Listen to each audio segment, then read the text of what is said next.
Australia plans to start collecting this data from 1 January 2026. The first data swap starts in 2027.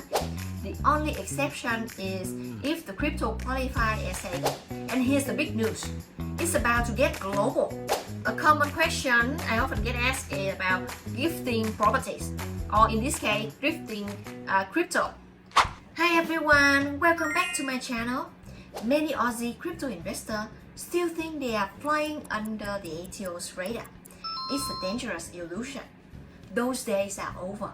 In this video, I will expose the hidden traps of Australian crypto tax for 2025-2026, what really counts as a taxable event, how capital gains tax works, and how to sidestep penalties that can bite years later. Crypto might be decentralized, but your tax obligations are laser focused at the ATO. For years, it feels like the Wild West. Anonymous wallets, offshore exchanges, zero ID checks. It's a perfect conditions for outside our tax, but not anymore.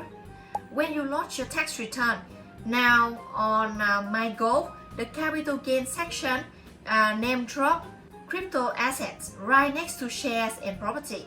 If you skip that after a year of trading, and then the ATO data matching system will flag the omission. Penalties can move from careless to deliberate, and at this time, it's very hard to ask for remission. Now let's talk about the ATO crypto data matching program. It has been running since 2014 and keep expanding. They pull KYC files from local exchanges, scrape blockchain addresses, and even ingest selected offshore data. And here's the big news. It's about to get global. The OECD Crypto Asset Reporting Framework, CARF or CARF, is adopted by the ATO.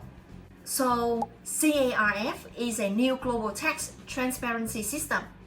It will require crypto exchanges, brokers, and custodial wallet providers linked to Australia to collect your full ID details and send the ATO a yearly report of every trade you make, whether it's crypto to cash or crypto to crypto, plus any transfer you send to an external wallet.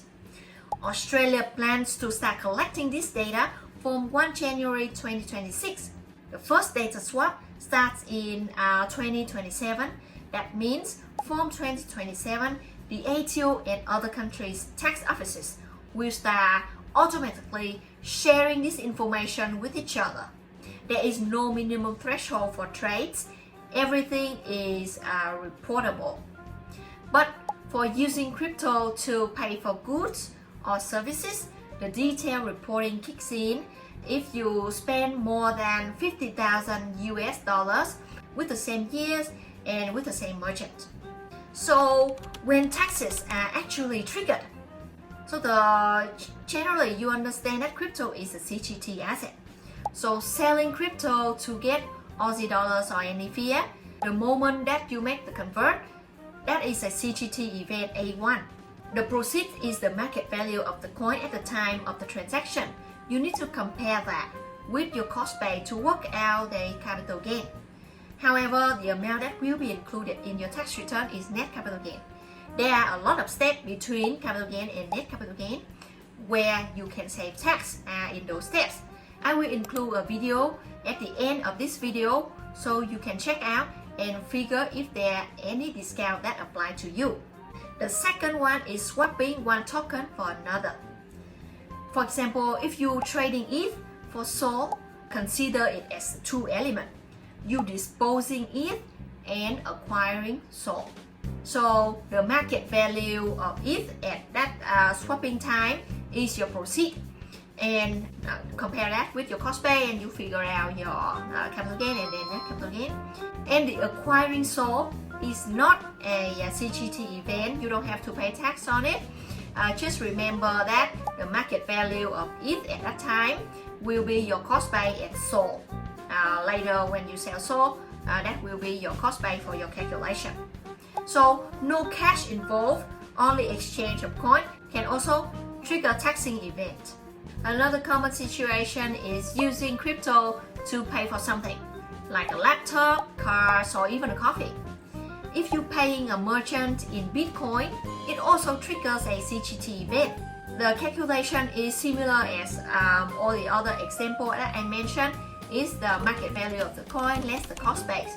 The only exception is if the crypto qualifies as a personal use asset. So the cost have to be less than 10,000 and you held briefly for personal spending. So the gain at that time will be disregarded. If you held the coin for a long time and then use it to purchase personal asset, for example, it's very hard to argue because if you hold it for a long time, you already have an intention to hold it as an investment. So it is a CGT asset. A common question I often get asked is about gifting properties, or in this case, gifting crypto. So no matter who you give the crypto to, if you're handing the coin to a friend, a child, your spouse, a de facto, it's a disposal. The ATO deems you sold the crypto at market value on the gifting day, so you must calculate and report the gain or losses. The recipient starts to have a cost base equal to the market value of the coin at the time you're gifting them. There is only a few situations where it doesn't attract taxes. So one of those situations is when you transfer a coin under a court order for relationship breakdown. It is a CGT event, but there is a rollover, which means you don't attract any taxes at that time. Second situation is a donation to a charity or a not-for-profit with a deductible gift recipient status. In that case, you don't attract any taxes and you can even claim deduction on the value of the coin that you gave up. Other common transactions in crypto worlds are airdrops and staking. If you receive crypto as salary, staking rewards, mining income, airdrops, those amounts are ordinary income first.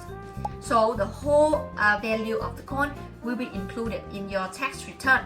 It is not treating as capital gain tax, but ordinary income, so you don't get any tax benefit like 50% off. And the coin that you hold will have the cost base of the market value at the time you receive it. And you will use that cost base to figure out your net capital gain tax later on if you dispose the coins. So most of the transaction will attract tax. So what transaction is not a disposal? One is buying a crypto, as I mentioned above, moving coins between the wallets that you own, or spending small amount that meets the personal use rules outlined above. As most crypto transactions are CGT event, as an individual, if you hold a token for more than 12 months before exchanging or selling, you can reduce the gain in half with a 50% CGT discount. You can also shrink the gain with legitimate costs like cost base, exchange fees, brokerage fees, or advice cost.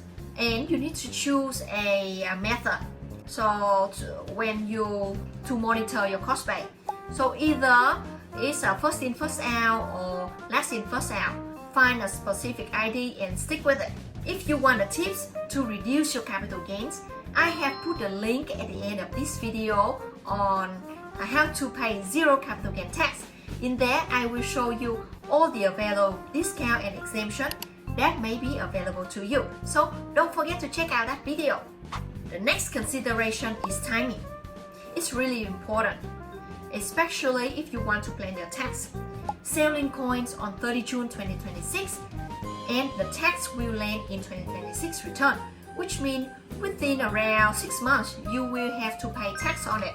But if you wait one day and sell on 1 July 2026, then that will fall under 27 tax return, and the tax payment only comes after 1.5 years later, because you have the whole year of financial year and then another 6 months for the return to be due. It will be especially handy if your expected income in 27 is lower than your 2026. You can take advantage of the lower marginal rate tax. Nowadays, with the data matching, the ATO gives you one strike. If you didn't disclose your crypto capital gain, the system will send you an automatic email. It will ask you to review your tax return, make any changes if required. If you choose to ignore it, the ATO will do it for you. They will amend your return to include the amount in, and at this time, they will apply penalties. 25% for a lack of reasonable care, or they can go up to 50% for recklessness. And even harsher is 75% for intentional disregard. And currently, the interest compound daily, 11% right now. So it's a huge amount on interest as well. The ATO can amend most of individual tax return within 2 years after the lodgement. However, for complex one, they can go up to 4 years and indefinitely if they suspect fraud and evasion in your tax return.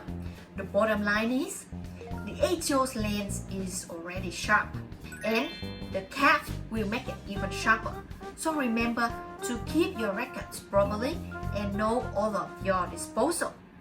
If you find this video is helpful, don't forget to like and subscribe. I'm Hannah, the tax advisor you can trust. Thank you for listening and see you next time.